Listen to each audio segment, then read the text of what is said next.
ఈరోజు మీ అందరికి కూడా కృష్ణాష్టమి శుభాకాంక్షలు. మరి ఆల్రెడీ ఒక చిన్న పాటతో మనం ఆల్రెడీ మొదలెడదాం. ఆడుమని వికసించుమని, ఆడుమని వికసించుమని బోధించును గీత, సుఖదుఖములలో సమతగనుమని బోధించును సీత, సుఖదుఖములలో సమతగనుమని బోధించును సీత. నవ్వడమే ఎరుగని మానవుడు, నవ్వడమే ఎరుగని మానవుడు, భారముగా తలచు జీవనమతడు. ఒక్క మారు చదువండి గీత, ఒక్క మారు చదువండి గీత, ప్రభు ప్రేమ పత్రమేగా, సుఖదుఖములలో సమతగనుమని బోధించును గీత, సుఖదుఖములలో సమతగనుమని బోధించును సీత. ఆడుమని వికసించుమని, ఆడుమని వికసించుమని బోధించును గీత, సుఖదుఖములలో సమతగనుమని బోధించును సీత, సుఖదుఖములలో సమతగనుమని బోధించును సీత. అయితే మీ అందరికి కూడా పేరు పేరున శ్రీ కృష్ణాష్టమి శుభాకాంక్షలు. మరి దానికోసం ఒక్కసారి మాట్లాడుకుందాం. మరి యుగాలు ఎన్ని? యుగాలు 4. ఆ 4 యుగాల్లో ఫస్ట్ వేదయుగం, స్వర్ణయుగం కూడా అనొచ్చు దాన్ని. స్వర్ణయుగం, వేదయుగం. మరి ఆ యుగంలో మరి సత్యం మొత్తం టోటల్గా సత్యం, దాన్ని సత్యయుగం కూడా అనేవారు. ఆ సత్యయుగం తర్వాత త్రేతాయుగం, త్రేతాయుగం తర్వాత ద్వాపరయుగం, ద్వాపరయుగం తర్వాత కలియుగం. 4 యుగాలు. ఆ 4 యుగాల్లో అది ఒక చక్రం అన్నట్లు. ఆ 4 యుగాల్లో మరి ఒక్కొక్క యుగం ఎప్పుడెప్పుడు వచ్చింది ఏంటి అనేటట్టు దాని మీద ఒక్కసారి మనం మాట్లాడుకున్న తర్వాత వార్తలకు వెళ్దాం.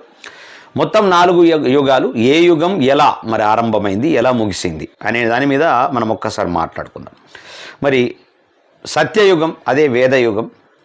ఆ వేదయుగం వేదాలను అనుసరించి యుగాలు మొత్తం 4 అని కృతయుగము, త్రేతాయుగము, ద్వాపరయుగము, కలియుగం. ఇలా ఒక్కో యుగానికి ఒక్కో భగవంతుడు ఉండగా జ్యోతిష్య గ్రంథం ప్రకారం ఒక్కో యుగానికి ఒక్కో గ్రహం, రాజు, మంత్రి అని చెబుతుంటారు. మరి పురాణాలు, శాస్త్రాలు యుగాల గురించి ఏం చెప్తున్నాయంటే విషయాల గురించి మనం ఇప్పుడు మరి దానికోసం తెలుసుకుందాం. మరి కృతయుగం అంటే వేదయుగం, సత్యయుగం అనొచ్చు దాన్ని. ఆ కృతయుగంలో 4 యుగాల్లో మొదటిది కృతయుగం. ఆ కృతయుగంలో దీనినే సత్యయుగం కూడా అంటారు. మరి ఈ యుగం నందు నారాయణుడు లక్ష్మి సహితముగా భూమిని పరిపాలిస్తూ దీని కాల పరిమాణము 17,27,000 సంవత్సరాలు. 17,27,000 సంవత్సరాలు. ఈ యుగంలో ధర్మం 4 పాదాల మీద నడుస్తున్నది. ఈ యుగంలో ప్రజలు ఇలాంటి బాధలు లేకుండా సుఖ సంతోషాలతో ఉండేటటువంటి వారు. ఈ యుగంలో అకాల మరణాలు ఉండవు. మరి ఇక ఈ కృత యుగమునకు రాజుగా సూర్యుడు అంటే రవి, మంత్రిగా గురువు అంటే బృహస్పతి నియమితులయ్యారు. మరి బంగారమునకు అధిపతి గురువు కావున ఈ యుగంలో ఎక్కడ చూసినా బంగారు మయముగా ఉండేది. మరి ప్రభువులకు, ప్రజలకు ఎటువంటి భావ విభేదము, విరోధం లేక చక్కగా కాలకు నడిచినది, కాలానుగుణంగా నడిచినది. మరి సూర్య ప్రభావం చేత సుక్షత్రియులు, గురు ప్రభావం చేత సద్బ్రాహ్మణులు జనించి ధర్మ మైన పాలన నడిచినదని మరి మనకు ఆల్రెడీ స్పష్టంగా తెలుస్తూ ఉన్నది. మరి ఇక ఆ సకాలమునకు వర్షం, మంచి పంటలు, పాడి పశువులు అభివృద్ధి చెంది మరి ప్రజలు సుఖమయమైనటువంటి జీవనం గడుపుతూ ధర్మమైన పాలన సాగుతుంది. మరి సూర్య, గురువులు వారికి మిత్రగ్రహములైనటువంటి కుజ, చంద్ర, కేతువుల సహాయంతో ధర్మమైన పాలన చేస్తూ ఉన్నారు. శని, శుక్ర, బుధ, రాహు గ్రహములు కదలక మెదలక కొంతవరకు మరి వాగ్వివాదము కల్పించ ప్రయత్నము చేసిందని, మరి శని, శుక్ర, బుధ, రాహు గ్రహ కారకముల వలన కొంత అన్యాయ ప్రవర్తన కలిగి వివాదమునకు దిగు వానిని చూసి శాపానుగ్రహ శక్తి కలిగిన బ్రాహ్మణులు కోపమాపలేక వీడు రాక్షసుడే పుట్టేందుకే ఇటువంటి అన్యాయ ప్రవర్తన, ఇటువంటి మాటలు మాట్లాడుతున్నాడు అని అనడం వలన ఆ తపోశక్తి శాప రూపమున త్రేతాయుగంలో రాక్షస వంశము అధికమయ్యను. మరి తపస్సుచే దైవ బలమును సంపాదించారు, కానీ కోపము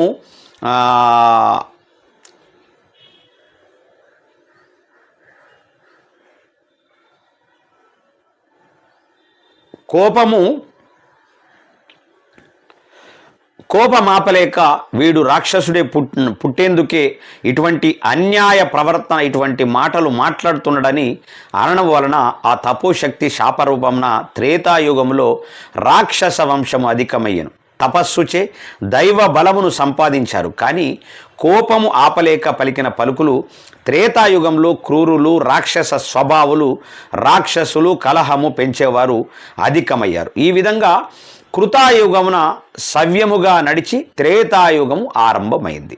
మరి త్రేతాయుగంలో మరి భగవంతుడు శ్రీరాముడిగా అవతరించాడు. ఈ యుగంలో భగవంతుడిగా అవతరించినటువంటి శ్రీరాముడు రాక్షసుడైనటువంటి రావణుడిని సంవరించి ధర్మ సంస్థాపన చేశాడు. ఈ యుగం కాల పరిమాణము 12,96,000 సంవత్సరాలు. ఈ యుగంలో ధర్మము 3 పాదములపై నడుస్తున్నది. అప్పుడు 4 పాదములైతే 3 పాదములకు వచ్చింది, ఒక పాదం పోయింది. మరి ఇక త్రేతాయుగమునకు రాజుగా కుజుడు ఉంటే, అంటే మంగళుడు మంత్రిగా శుక్రుడు నియమితులయ్యారు. కుజుడు పురుషకారకుడు, యువకుడు, యుద్ధప్రియుడు, సుక్షత్రియుడు, మరి బహుబాల పరాక్రమవంతుడు, సత్యము పలుకువాడు, రాజుగా ఆచారమునకు కట్టుబడి ఉండక తిరుగువాడు, రాక్షస గురువు అయినటువంటి శుక్రాచార్యుడు స్త్రీలకు కారకుడు, మాయ మంత్ర తంత్రవాది కుజునకు పరమ శత్రువైన శుక్రుడు మంత్రిగా కాలము పాలించవలసి వచ్చింది. మరి రాక్షస గురువు శుక్రబలమున దుష్టశక్తి మాయమంత్ర ప్రభావము చేత రాక్షసులను పురిగొలిపి యజ్ఞ యాగాది క్రతువులకు, తపస్సంపన్నులకు, రూపవతులైన స్త్రీలకు, బ్రాహ్మణులకు విపత్తులు కల్పించి బాధించేవాడు. రాజు మాట మంత్రికి, మంత్రి మాట రాజుకు పడకపోవడం చేత మంత్రులు క్రూర స్వభావులై రాజ్య పాలనను భ్రష్టు పట్టించి స్త్రీ వ్యామోహం వలన కలహము పెంచి ప్రజలను పీడించి రూపవతులు అగు స్త్రీలచే యువకులను ప్రాణహానిని కలిగించేవారు. 4 హంగులలో ప్రథమమైన మంత్రము, యజ్ఞ యాగాదులు మొదలగు దైవ కార్యక్రమాలు వాటిని జరిపించు బ్రాహ్మణ వంశములను అంతరించేలా చేసేవారు. ఇలా రాక్షసుల వలన, దుర్మార్గుల వలన, మంత్రి సామంతుల వలన త్రేతాయుగంలో 1/4 భాగము దెబ్బతిన్నది. కుజగ్రహ బలము చేత ధనుర్ విద్యా పారంగతులు అయిన రాజయువకుల చేత రాక్షస సంహారము చేయించుచు అధర్మపరులను శిక్షిస్తూ బ్రాహ్మణులను కాపాడుస్తూ స్త్రీలకు రక్షణ కల్పిస్తూ ధర్మమును కొంత రక్షించెను. ఈ విధంగా త్రేతాయుగమున ధర్మము 1 పాదము తగ్గి ద్వాపర యుగం మొదలవుతున్నది. మరి 1 పాదం తగ్గింది. మరి ద్వాపర యుగం స్టార్ట్. ద్వాపర యుగంలో మరి ధర్మం అనేది 2 కాళ్ళ మీద ఉంటుంది. మరి ద్వాపర యుగంలో భగవంతుడు శ్రీకృష్ణుడు అవతరించాడు. ఈ యుగం కాల పరిమాణము 8,64,000 సంవత్సరాలు. మరి ఈ యుగంలో ధర్మము 2 పాదములపై నడుస్తున్నది. మరి ద్వాపర యుగమున రాజుగా చంద్రుడు, మంత్రిగా బుధుడు నియమితులై పాలన చేస్తున్నారు. చంద్రుడు గురు గ్రహ వర్గమునకు చెందిన వాడు, బుధుడు శని వర్గమునకు చెందినవాడు. వీరు ఒకరికి ఒకరు పడనివారు. బుధుడు చెడు విద్యలను రాక్షసులకు, దుర్మార్గులకు, దృష్టులకు ఇచ్చి సాధువుల, సజ్జనుల, రూపవతుల, పతివ్రతలకు, కన్యలకు అపకారము చేయు వారిని పురిగొలుపుతాడు. మరి బుధుడు మాంత్రికుడు, మోసములకు నెలవు, వ్యవహారములకు అధిపతి. ద్వాపరమున అనేక బాధలు కల్పిస్తాడు. దేవతా కార్యక్రమాలు అర్ధభాగము నశింపజేసి రాజులకు, బ్రాహ్మణులకు భావ విభేదము కల్పించి బ్రాహ్మణులను సేవకులుగా కొంతవరకు మారుస్తాడు. ఇక ఈ యుగంలో 4 హంగుల ధర్మములో 2 హంగులు మాత్రమే నిలిచింది, అంటే 2. మరి చంద్రుడు సకల విద్యా సారంగతుడు, బలవంతుడు, మనోకారకుడు, మాతృకారకుడు కాన రాజుల విద్యా పారంగుతులను చేసి ధనుర్విద్య నేర్పించి దృష్టులను ప్రబలకుండా ఈ మాంత్రికులను, ప్రమాచారులను, మాయవులను నాశనము చేయుటకు స్వయముగా భగవానుడే కృష్ణుడిగా అవతరించి దేవతా వర్గమున కొందరిని, అంటే ఇంద్రుని అంశము ధర్మరాజు, భీముడు, అర్జునుడు, నకుల, సహాదేవులు తోడు చేసుకొని ద్వాపర యుగ అంతమున మంత్ర యుగమును మటుమాయం చేస్తాడు. ఈ విధంగా ద్వాపర యుగమున ధర్మము 2 భాగాలుగా నశించి కలియుగము ప్రారంభం అవుతుంది. అంటే మంత్రయుగము అంతరించి యంత్రయుగము ప్రారంభం అవుతుంది. మరి కలియుగం, ఇక కలియుగం ఎంటర్ అయిపోయింది. ఇప్పుడు మనం ఉన్నది కలియుగమే. కలికాలం అంటారు, కలియుగం అంటారు. అంత దుర్మార్గులు, టోటల్గా మోసాలు, దగ, కుట్ర, కుతంత్రాలు ఇవన్నీ జరుగుతూ ఉన్నాయి. మన ప్రస్తుతం ఉన్నటువంటి యుగమే కలియుగం. మరి కలియుగం అంతంలో భగవంతుడు కల్కిగా అవతరిస్తాడని చెబుతారు. మరి కలియుగం కాల పరిమాణం 4,32,000 సంవత్సరాలు. మరి 4,32,000 సంవత్సరాలు అంటే ఎంత తగ్గుకుంటూ వస్తుంది చూడండి. మరి సూర్య సిద్ధాంత ప్రకారము క్రీస్తు పూర్వము 3102 ఫిబ్రవరి 18 అర్ధరాత్రి కలియుగం ప్రారంభమైంది. ఇదే సమయానికి శ్రీకృష్ణుడు తన అవతారాన్ని చాలించాడని కూడా హిందువులు భావిస్తారు. ఈ కలియుగమునకు రాజు, శని, మంత్రులు, రాహు, కేతువు ఇద్దరికి ఒకరు అంటే ఒకరికి పడదు. రాహు శని మిత్రుడు. కొంతకాలము రాహు మంత్రిగా, కొంతకాలము కేతువు మంత్రిగా పాలన చేయుచున్నాడు. 4 ధర్మశాస్త్రములు అదృశ్యం అవ్వగా అప్పుడు కలియుగము ముందుకు నడిచేది. ధర్మమును నిలబెట్టు శాస్త్రములు ఉన్న తన పని సాగదని, కలియుగము నడవదని తలంచి కలియుగ ఆరంభంలోనే శాస్త్రములను, వారిని రక్షించు బ్రాహ్మణులను, అగ్రహారములను, రాజులను ఒక్కొక్కటిగా నశింపజేస్తూ వచ్చాయి. ఇక అప్పటి నుంచి క్రూరము, కుచితము, అసత్యము, అప్రమాణము, అధర్మము, అన్యాయము తలెత్తాయి. ఈ యుగంలో వావి వరసలు తప్పి వర్ణ సంకరములు మొదలై దొరలే దొంగలయ్యారు. దైవభక్తి తగ్గి గురుభక్తి, పితృభక్తి అపురూపమైంది. దైవమును నమ్మి పూజించు కాలము పోయి గురువును పూజించు కాలము వచ్చింది. ఇక హింస సిద్ధాంతం ఎక్కువై పాపము వలన దుఃఖము అనుభవిస్తాయి అన్న భయమే లేకుండా పోయింది.